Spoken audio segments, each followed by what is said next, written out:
Tá, na aula de hoje nós vamos falar sobre árvores B+. Bom, nós já vimos na aula passada a árvore B. E a árvore B+, é extremamente parecida com a árvore B, exceto por duas características. A primeira é que os dados eles não ficam mais espalhados pelos nós da árvore, como acontece na árvore B, mas sim eles ficam somente nas folhas. Os nós internos da árvore B+, então, eles vão servir apenas de ponteiros e vão ter as chaves, né, para a gente saber por qual ponteiro a gente tem que descer para encontrar o registro que a gente está procurando.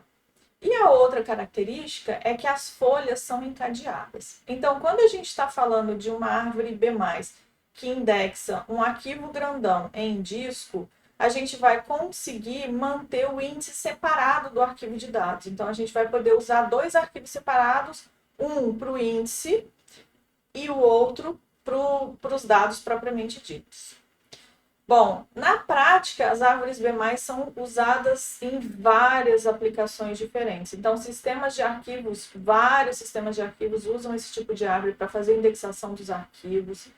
Sistemas de banco de dados, como eu já falei na aula passada, usam árvore B+, para indexar tabelas. A gente pode criar um índice desse tipo, árvore B+, para indexar uma tabela. E vários outros sistemas de gerência de dados também usam esse tipo de árvore para fazer indexação de tabelas ou de dados, né? Quando os dados não são relacionais.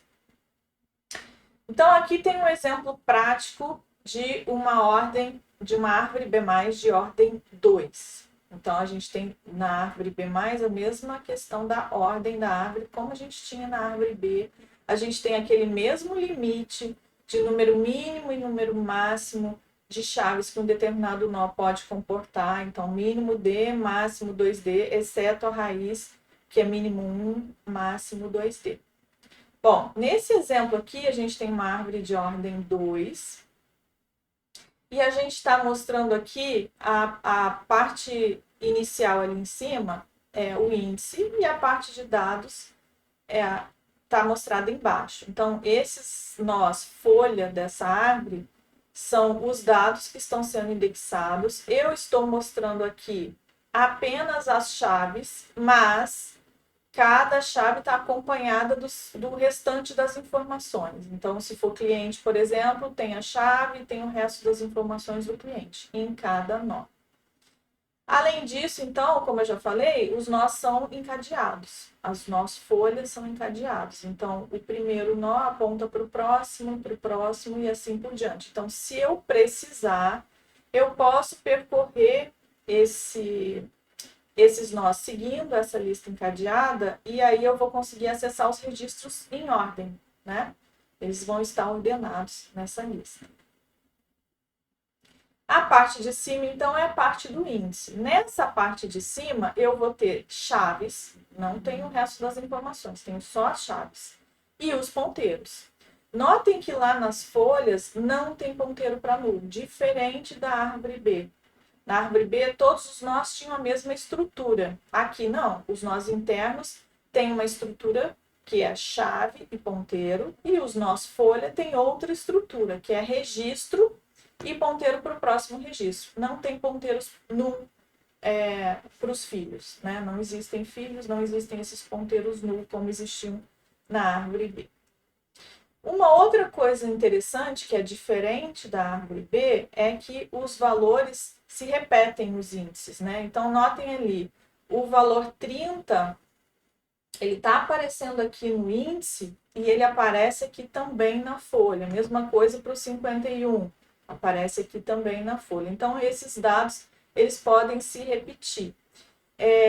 Mas a gente tem que lembrar que essa parte aqui de cima está sendo usada só como índice, tem só a chave ali, não tem dado junto.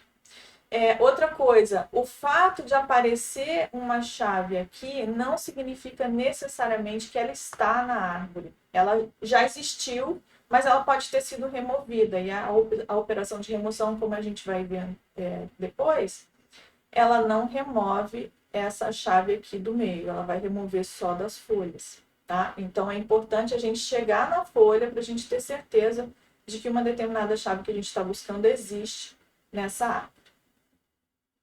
Bom, Como é que vai funcionar a busca? Acabei de dizer que a gente só pode ter certeza que um registro está na árvore quando a gente chega na folha.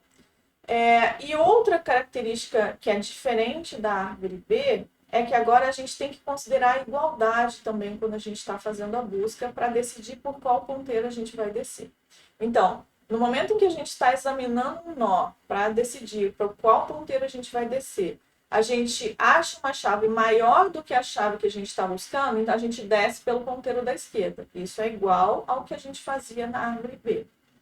Mas se a gente achar uma chave que é igual à chave que a gente está buscando, ou se a gente chegar ao final da lista de nós, a gente vai descer pelo ponteiro da direita. Então, a diferença aqui é esse teste da igualdade. Quando é igual, a gente desce pelo ponteiro da direita. E o chegou no final, desce pelo ponteiro da direita, a gente já fazia lá na árvore B, né? Então, vamos ver um exemplo aqui. Eu tenho essa árvore e eu quero fazer a busca da chave 60. Então, o 60 ele é maior do que o 51, então eu vou descer por esse ponteiro aqui da direita. Ele é igual ao 60, então eu vou descer pelo ponteiro da direita e aí ele está aqui nessa folha. Então, como eu cheguei na folha, eu concluo a busca e aqui na folha tem não só a chave, mas também um registro, como eu já falei. Então, eu vou retornar um ponteiro para esse nó. A busca vai retornar um ponteiro para esse nó.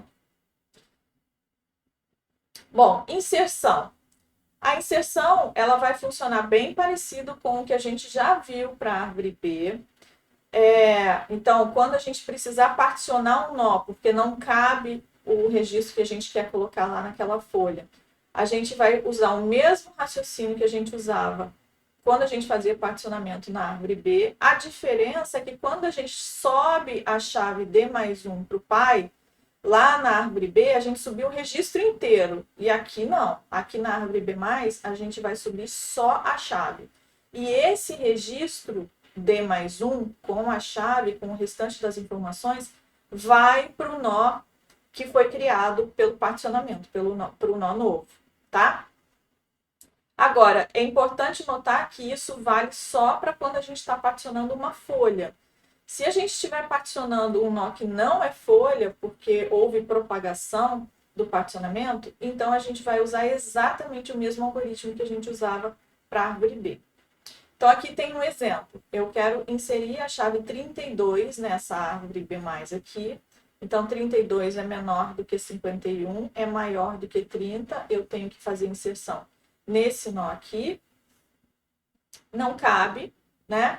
Então, eu vou ter que fazer o particionamento. Então, como é que era o particionamento mesmo? Eu criava um nó novo, colocava as D primeiras chaves no nó original, subia com o D mais 1 para o pai e colocava o restante no nó novo. Mas aqui a gente vai ter que observar aquela diferencinha. Para o nó pai vai subir só a chave e o registro D mais 1 e os restantes vão para o nó novo. Então, a gente vai ter essa situação aqui, ó. O 40, que era a chave, o registro D mais 1, subiu só a chave. E o 40, 46 e 47 ficaram aqui no nó novo. Bom, aí, agora eu já fiz o particionamento aqui embaixo, eu preciso só terminar a inserção do 40 no pai, né? Lembrando que a inserção tem que ser feita em ordem, lembrando que quando eu movo uma chave, eu movo o fiel escudeiro do ponteiro da direita também junto. Então, é o mesmo raciocínio aqui. A gente vai colocar o 40 ali no lugar dele. E lembrando também que a gente tem que colocar aqui embaixo, ajustar os ponteiros da lista encadeada, né? As folhas são encadeadas. Então, o ponteiro do próximo, do P, que apontava para esse nó aqui, agora ele vai apontar para o nó novo e o nó novo vai apontar para esse. Isso é uma inserção em lista encadeada que a gente já sabe fazer. E aí, insere o 40 lá em cima. Bom, agora a gente vai ver um outro exemplo onde acontece particionamento também no nó interno. Então, há uma propagação do particionamento. Então, a gente quer inserir a chave 44, 44 é menor do que 51, está entre 40 e 48, então ele vai ser inserido nesse nó aqui, não tem espaço, vou fazer o particionamento. Criei um nó novo, a chave 40 e 42 ficam em P, os registros, né? A chave 44 sobe para o pai e o registro 44, 46, 47 vão para o nó novo. Só que agora,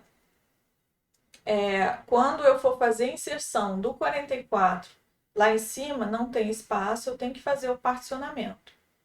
Como esse particionamento está sendo feito num nó que é nó interno, não é folha, então eu vou seguir o mesmo algoritmo que eu seguia para a árvore B. Tá? Então aqui, só antes de fazer a inserção, ajustei os ponteiros da lista encadeada e agora eu vou lá fazer a inserção. Vou fazer o particionamento. Então vai ficar no nó P a chave 9 e a 30, a chave 40 sobe para o pai e o 44 e o 48 vão para o nó novo. Então agora, aqui eu não tenho que fazer nada com lista encadeada, porque os nós internos não são encadeados. E eu vou fazer a inserção do 40 lá em cima no pai. 40 é menor do que 51, então vou ter que fazer um shift do 51 com o fiel escudeiro dele. E aí adiciono o 40 no local certinho dele. Então agora a minha árvore está organizada direitinho e está íntegra. Notem aqui, gente, que esses ponteiros eles estão cruzados só por um problema de espaço aqui no desenho, tá? Mas na prática eles estão certinhos. As chaves que estão nesse nó são menores do que as chaves que estão nesse nó aqui. Exclusão. Como é que funciona a exclusão na árvore B+? A gente vai excluir apenas no nó folha. E se por acaso a chave que a gente está excluindo também existir num nó interno, ele vai continuar lá. Por quê? Porque ele tem um papel importante de separar os ponteiros. E porque não existe informação associada a ele, é só a chave, né? Então, o registro mesmo está na folha. Então, eu quero excluir o registro de chave 30, ele está tanto nesse nó interno aqui, quanto nessa folha. Então, o que eu vou fazer? Eu vou só excluir da folha e o 30 vai continuar aqui no índice, sem problema nenhum. E aí, acabou o meu processo, porque esse nó aqui, ele não está violando o número mínimo de chaves que uma árvore B+ pode ter. Agora, as exclusões na árvore B+, também podem causar esses problemas de violação do número mínimo de chaves. E a gente também vai precisar fazer concatenação ou redistribuição, dependendo do caso. Então, o cuidado que a gente tem que ter quando a gente vai fazer concatenação na árvore B+, é que para fazer a concatenação, a gente descia com o registro do pai para o nó folha. Aqui a gente não vai fazer isso porque ele não tem dado, ele só estava servindo lá para dividir os dois ponteiros.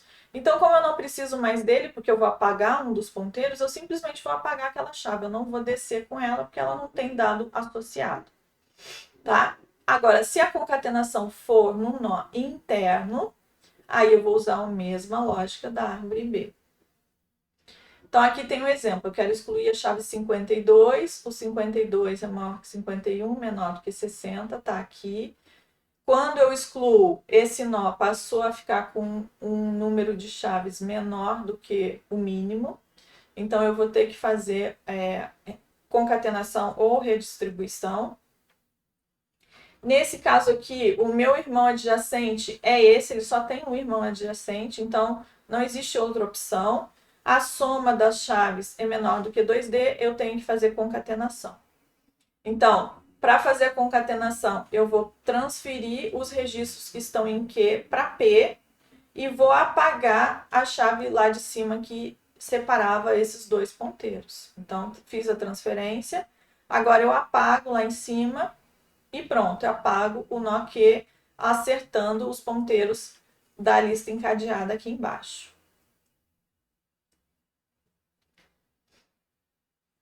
Bom, nesse caso aqui agora, o nó W ficou também violando o número mínimo de chaves. Então, eu também preciso fazer um tratamento aqui. O único irmão adjacente dele é esse aqui da esquerda. A soma das chaves é menor do que 2D, então eu também vou fazer a operação de concatenação. Como essa concatenação está sendo feita num nó interno, então a gente vai fazer a concatenação que a gente fazia na árvore B. Então, eu vou ter que descer com essa chave que está aqui em cima no pai também. Eu vou transferir o 80 para cá e vou descer com 51. Então, vou fazer isso. Agora, eu vou apagar o nó Q e o W ficou vazio, que era o pai, era a raiz da árvore. Eu vou apagar também. E aí, agora, P vai ser a nova raiz da minha árvore. Então, eu diminuí a altura da árvore através dessa operação de concatenação. Bom, operações de exclusão que causem redistribuição não se propagam, da mesma forma que não se propagavam lá na árvore B, mas podem causar um conteúdo, uma alteração de conteúdo ali no nó interno, né? Da mesma forma que acontecia lá na árvore B. Então, aqui eu quero excluir a chave 15. A chave 15 é menor que 51, está entre 9 e 30, então ela está aqui. Quando eu excluo 15, esse nó ficou com menos de D chaves. Esse nó tem dois irmãos adjacentes, esse aqui da esquerda e esse da direita. Como a gente tem duas opções, a soma das chaves nesses dois casos é maior ou igual a 2D, então a gente faz redistribuição. Nos dois casos, né, eu poderia fazer redistribuição com o nó da esquerda ou com o da direita. Nesse caso, eu vou optar por fazer redistribuição com o nó da direita, porque minimiza a chance de eu ter que fazer um shift nas chaves aqui do nó de cima. Então, para eu fazer a redistribuição, a gente vai juntar todas as chaves e depois usar o nó Q para fazer o particionamento, né? Bom, a chave aqui do nó W não precisa descer porque ela não tem conteúdo, ela é só a chave. Ela está servindo lá só para dividir os ponteiros, né? Mas de qualquer jeito, a gente usa esse critério de maior ou igual a 2D, porque a gente deixa espaço livre para acomodar futuras inserções nesse nó. Então, a gente vai optar por fazer redistribuição aqui usando exatamente o mesmo critério que a gente usava lá na árvore B. Então, aqui, para fazer a redistribuição, a gente tem essas 4 chaves que precisam ser redistribuídas. Então, as D primeiras vão ficar em P. A chave D mais 1 vai subir para o pai, substituindo a chave que existia lá. E aí o registro 46 e 47, que é o D mais 1 e os demais, vão ficar no nó Q antigo. E aí, com isso, a operação terminou, porque a operação de redistribuição não se propaga. Bom, aqui a gente tem um exemplo onde a gente mostra os dados nas folhas, só para vocês não esquecerem de que os registros estão nas folhas. Eu desenhei essa árvore girada, né? A raiz está aqui e as folhas estão aqui. Essa árvore tem ordem 2, então a gente tem 4 registros no máximo em cada folha. A gente tem um ponteiro apontando para a próxima folha. E aqui no nó interno, a gente tem só a chave, não tem dado nenhum representado aqui. A chave e os ponteiros. Bom, quando a gente vai implementar uma árvore B+, em disco, a gente pode usar 3 arquivos. O primeiro arquivo a gente já usou lá na implementação da árvore B, que é aquele arquivo de metadados, que tem um ponteiro para a raiz da árvore e ele tem também um flag indicando se a raiz é folha. Ele pode ter também um ponteiro para o próximo nó livre do arquivo de índice e um ponteiro para o próximo nó livre do arquivo de dados, se eu quiser facilitar a minha implementação. Depois ele vai ter também um arquivo para armazenar o índice, que na verdade são os nós internos da árvore, né? A raiz, se ela não for folha, e os outros nós internos. E um arquivo para armazenar os dados propriamente ditos, que são as folhas da árvore. Então, a estrutura do arquivo de índice, que vai conter os nós internos da árvore, é a seguinte. Ele vai ter um inteiro M, que representa o número de chaves que estão armazenadas naquele nó. Vai ter um flag booleano para dizer se aquela página aponta para uma folha ou não. Por que isso é importante? É importante porque, como a gente viu na aula passada, quando a gente está fazendo uma árvore B ou B+, que indexa um arquivo em disco, os ponteiros, na verdade, são endereços do arquivo que eu vou usar para fazer fseek, para acessar aquele nó dentro do arquivo. Então, aqui, como eu tenho dois arquivos, um arquivo que guarda os nós internos e outro arquivo que guarda as folhas, que é quem tem os registros, eu tenho que saber se eu vou usar o valor desse ponteiro para fazer fseek no arquivo de índice ou no arquivo de dados. Então, se aquele nó aponta para uma folha, eu vou usar aquele ponteiro para fazer um fseek para o arquivo de dados. Se os ponteiros não apontam para a folha, então eu vou usar aquele ponteiro para fazer um fseek dentro daquele próprio arquivo de índice, que é o arquivo de onde eu estou lendo esse nó, né? Ele vai ter também, então, um ponteiro para o nó pai para facilitar a implementação da concatenação e das outras operações, né, redistribuição e particionamento. E vai ter, então, a lista de ponteiros e a lista de chaves, né? Então, esses ponteiros são ponteiros para uma página, dentro desse arquivo, se a flag ali em cima for false, ou no arquivo de dados, se a flag for true, e as chaves, né? Então, a gente vai ter um array de ponteiros e um array de chaves. Já o arquivo de dados vai conter, como eu falei, as folhas da árvore. Cada nó nesse arquivo vai ter um inteiro representando o número de registros que estão armazenados nesse nó, um ponteiro para o pai, para facilitar a implementação das outras operações, o ponteiro para a próxima página e os registros, né? Lembrando que esse M, tanto no caso do nó interno quanto do folha, tem que respeitar aquelas restrições, mínimo 2D, mínimo D, máximo 2D, exceto a raiz, que é mínimo 1, máximo 2D. Bom, na prática, a gente viu aqui exemplos de árvores B e B+, muito pequenininhos, onde a gente estava usando ordem 2, né?